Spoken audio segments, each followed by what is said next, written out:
La fée Coquillette et le croco-baigneur.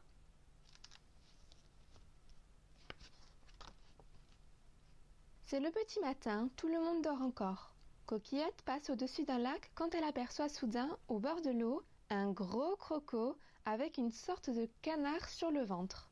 « Qu'est-ce que c'est que ça encore ?» se demande Coquillette, intriguée. La petite fée se pose avec délicatesse sur le long nez du croco. « Bonjour mon ami, je suis la fée Coquillette. Je ne sais pas pourquoi, mais je sens que tu as besoin de moi, poil au doigt. » Le croco louche pour observer la fée. Puis il regarde autour de lui, l'air méfiant. « Ce que je vais te dire, les autres crocos ne doivent surtout pas le savoir, d'accord ? » « Promis juré, assure Coquillette, curieuse comme tout. «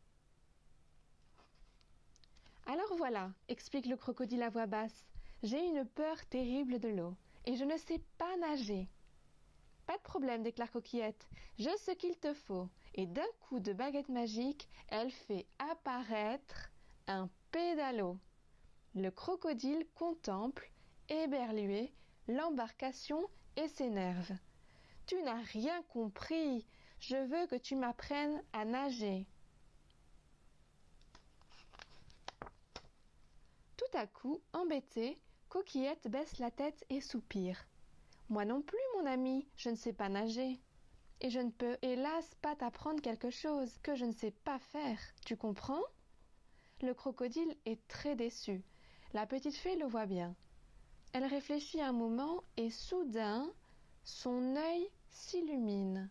« J'ai une idée, accroche-toi !» Aussitôt, Coquillette et le croco décollent. 10 minutes plus tard, ils atterrissent dans le temple de tous les savoirs, la grande bibliothèque de la jungle. Nous allons emprunter un manuel de natation, explique Coquillette, et avec, nous apprendrons à nager. Le crocodile regarde autour de lui, inquiet. « Sois sans crainte, le rassure Coquillette, il n'y a pas le moindre crocodile par ici. »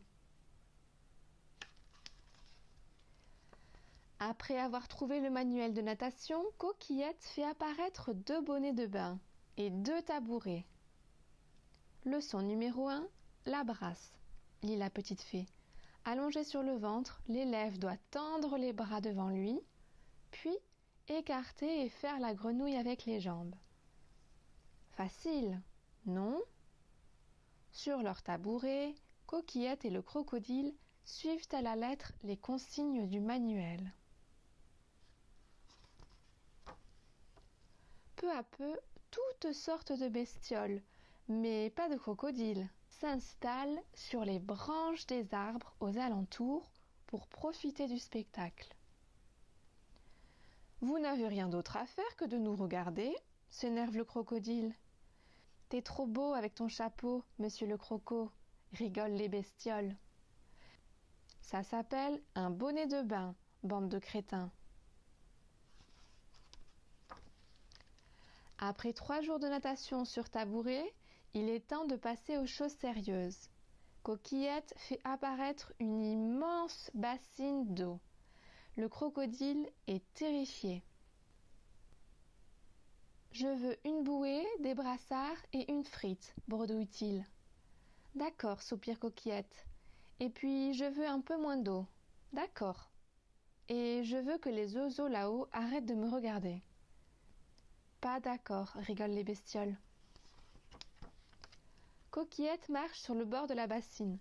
Elle tient sa baguette magique comme un bâton de maître nageur et encourage le croco qui patauge avec sa bouée, ses brassards et sa frite. Mais au bout d'une semaine, le reptile n'a fait aucun progrès. « Je suis complètement nul, se lamente-t-il. Jamais je n'y arriverai. » Comment réaliser le vœu de ce pauvre croco ? Coquillette réfléchit. « Écoute, dit gentiment la petite fée, peut-être que je ne suis pas une bonne professeure.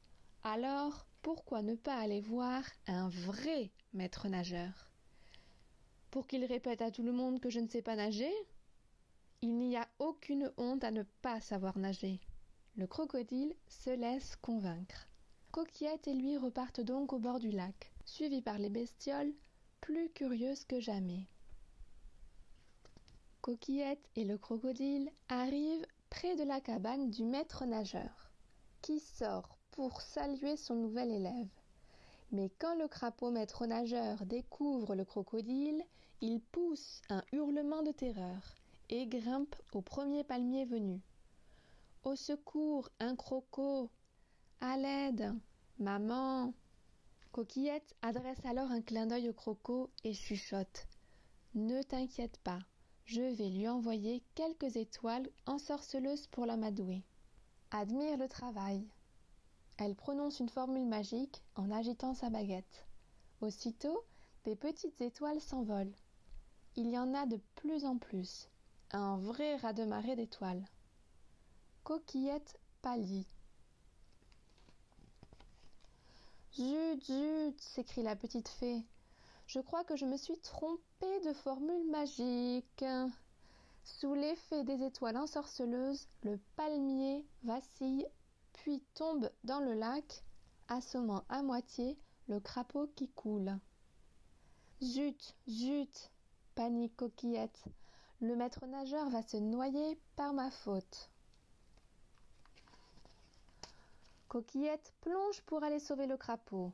Elle nage la brasse comme elle l'a apprise dans le manuel. Mais elle boit la tasse 1 fois, 2 fois, 10 fois. Ah, glou glou. Zut, zut, panique le croco. Coquillette va se noyer. Oubliant sa peur, le crocodile se jette à l'eau. En quelques mouvements de brasse, le voilà auprès du maître nageur, qu'il sauve de la noyade avant de repêcher Coquillette.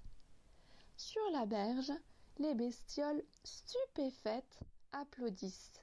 « Bravo le croco, tu es un vrai héros, tu as vaincu ta peur de l'eau. » La fée et le crapaud sur son dos, le croco regagne la berge. « C'est Coquillette qu'il faut applaudir, dit-il, modeste.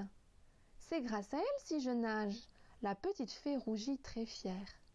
« Pourquoi ne viendrais-tu pas travailler avec moi ?» demande soudain le crapaud. « Moi ?» s'exclame le croco. « Oui, toi. »